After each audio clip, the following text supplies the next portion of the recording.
What's up everyone? I have a 5 Manta victory for you today, and honestly the Manta it's probably my favorite unit of the golden pack. It has a very fun ability, it kind of nerfs you if you don't know how to play it properly by playing only 4 units. But the gold it generates, it's very nice. It's like plus 6 at level 3, which basically like half a shop turn worth of gold, which is a lot. I don't think you need me to tell you that. And yeah, even in custom packs it's a very useful unit to have. I put it in like every custom pack I make nowadays. I think it's worth mentioning though that this run was played a while ago. I think this was during the time period that the golden pack released, but the units weren't balanced yet. You could even argue that nowadays they aren't balanced either, but you know what I mean. Like this African penguin in the shop right here, it's going to give +2/+1 when I buy it, instead of the +1 attack to 3 units like it does nowadays. That's why I sell most of my units here, hoping that with its ability I can hit the guinea fowl, and thankfully I did. I was a big fan of the Hercules Beetle even before its buff that it received. Now it's a 3/3 unit, before it was only a 2/3 as you can see. But I liked playing 2/3 Hercules Beetle nonetheless, because it's some form of scaling, which early game you don't really have in the golden pack. You only have the African penguin, and before you had the meerkat as well, but obviously that required you to spend 12 gold a turn, and most builds don't even have 12 gold to spend, they only have 10. So yeah, you're very limited in terms of scaling, and I like that about the African penguin and the Hercules Beetle, that they provide that little bit of scaling that can help you maybe get ahead of the competition. Like even the opossum right here, if I manage to land its buff on like a unit that I may want to buff with it, like the weasel, I'm not really sure why I did that. I sold the doorhead ant and not the opossum instead. If I had sold the opossum, I believe that would have been a +2/+2 buff on the weasel guaranteed. But I guess I wasn't in the mood to play correctly that day, I don't know. It happens to every one of us, I think. Anyway though, I'm trying to maybe level into something nice on turn 7, so I'm just buying cabbages, lettuces. I always forget which one of the two it is. So yeah, you can see I'm buying it. It's basically like a targeted salad for my 2 frontline units, which are very nice. I don't think you need to hit all 3 units with the lettuce/cabbage if you want to have good efficiency from it.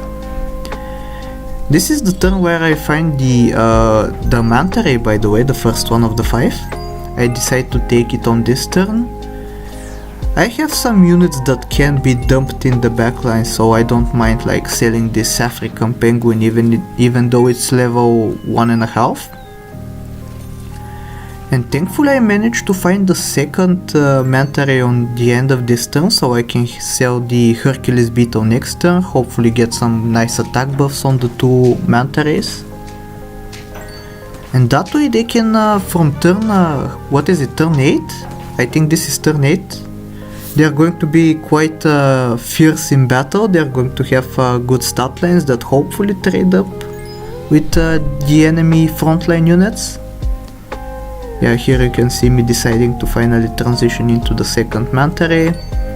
And the gold generation is going to be very nice, because from turn 9 onward you are able to find chocolates in the shop, you are able to find blue ringed octopi, with the waffles obviously a very strong combo. So you start getting some scaling options, and of course if you level up into the Bird of Paradise, that's ideal. So yeah, that's what I'm hoping to do, hoping to get, it's going to be 15 gold if the weasel feigns this fight, which it does, otherwise it would have been only 14.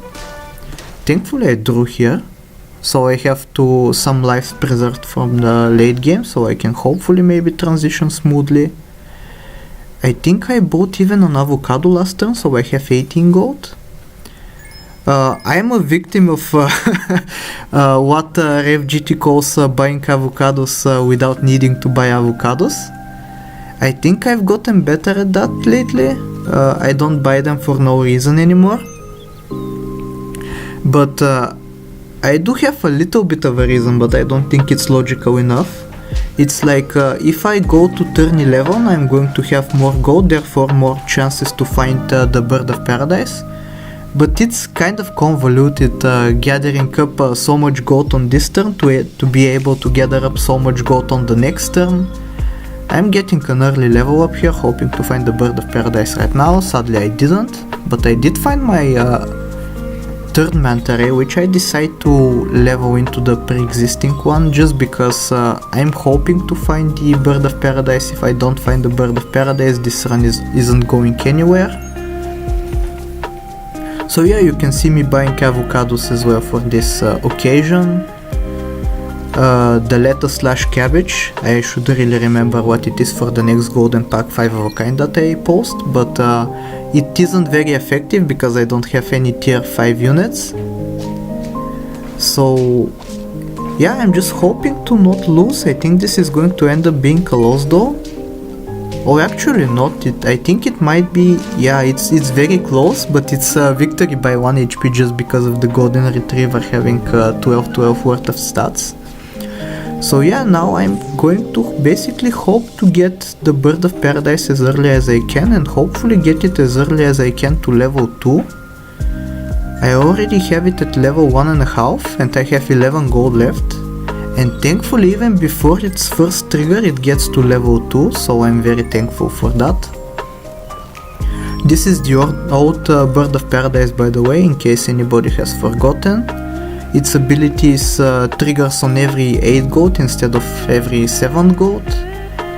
But it buffs the entire team, so I can safely bring in blue-ringed octopi and African penguins without me fearing that they'll be stealing the buff from the Bird of Paradise, because that's impossible obviously.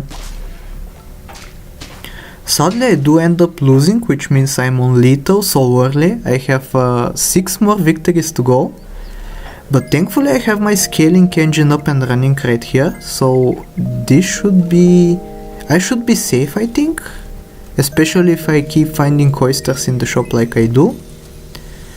So what I'm hoping for in the shop is to find obviously as many oysters, but as far as food is concerned, avocados are very good. More avocados means that I'll have more gold to spend next turn, which means more buffs with the Bird of Paradise. I don't think I need the Bird of Paradise at level 3, so I don't even bother leveling it up any further. And other than that, pretzels are very good. They're +4/+4 because the Manta Rays are tier 4 units, so the pretzels are at max efficiency. And pita bread is the other thing that I want, because the Manta Rays are going to be scaling up so quickly. Like you can see, I'm starting the turn with 24 gold, which means 3 triggers with the Bird of Paradise, which means what is it, +6 times 3, it's +18 in total to the team. And it's even more if I buy sell units. I'd rather be buying food though, and hoping to maybe get oysters. I'm getting 1 more Manta Ray than necessary, so I decide that it's best to level it. And because I got 2 more oysters, I think this is going to result in a 4th trigger of the Bird of Paradise, which is so pleasant. From 18/18 this turn, the buff jumps up to, what is it, +24/+24, which you can see is insane. Already at turn 13, all my units are basically 50/50. And by all of them I mean the front 2, which is literally half of them. And yeah, I think the turn is going to come soon where I should transition into my 4th Manta Ray, which is going to be very sad because at that point I will have 5 units on the team, which means that the Manta Rays aren't going to trigger their effects, therefore not giving me any extra gold. I'm trying to delay that for as late as I can, And I think I should do it next turn, but for now I'm just enjoying the extra gold and the extra buffs that result from that. Some fancy teams from the opponents, you can see double slug, meaning that the grizzly in the back is going to get most likely 2 triggers of its ability, and that results in us drawing right here. And as well as that, they had a trumpet build going, which a very nice hybrid. At this point the German Shepherd hasn't been buffed yet, so people don't really know that it's strong, nor do they play it. So yeah, I think that's one of the main reasons that this run came to fruition, is because there were no broken builds as of yet. I think this is the most broken you can get, like at least the most broken you could have gotten before the buffs. You just have Bird of Paradise and some unit that generates you gold, like the Manta Ray. Sadly, that's no longer going to be the case because the Manta Rays are 5 now. Like the team is 5 now, the Manta Rays are only 4, but you know what I'm talking about. Thankfully, because of the inclusion of the 4th Manta Ray, that resulted in me winning that round. And another sad part of me including the 4th oyster is that I can't really bring in any oysters to the team anymore, which kind of sad, but you have to do what you have to do, and though that 4th Manta Ray needs to be scaled up. Like the front line is already 50-50 and the second in position Manta Ray already has 50 attacks, so I think I've done a good job scaling this team. You can see my opponents doing some fancy trick scaling. They are running Warthogs and Emus to hopefully buff their stats, but having the raw stats is way better, obviously. Here I decide to replace the tomato with a pita bread because the Manta Ray is going to grow in stats even further than it is right now. And I think I make a mistake here by freezing a pita bread, because I think having the backline 5-4 Manta Ray that I'm going to include next turn, it's way better for it to have a tomato rather than a pita bread, because it's not very likely that it survives a hit. But I don't think it's going to matter all that much. You can see how much I'm destroying the enemies. And yeah, this is going to be the last turn of the game. I'm just going to squeeze out an extra trigger of the Bird of Paradise. And because I'm going to be transitioning into my final Manta Ray, I'll have a slot open for a second that I can buy sell the oyster in. And I think here I realize my mistake. I'm like, I don't want this pita bread, this isn't surviving a hit, so I roll here once, hoping to find the tomato. Sadly I don't, so I decide to give it a pita bread, and yeah, this is going to be it. A very fun run. Kind of required strategizing, deciding when to transition into the 4th and 5th Manta Rays. So yeah, if you enjoyed the content, make sure to like, sub, do all the generic stuff, leave a nice comment, and I'll talk to you next time. Take care.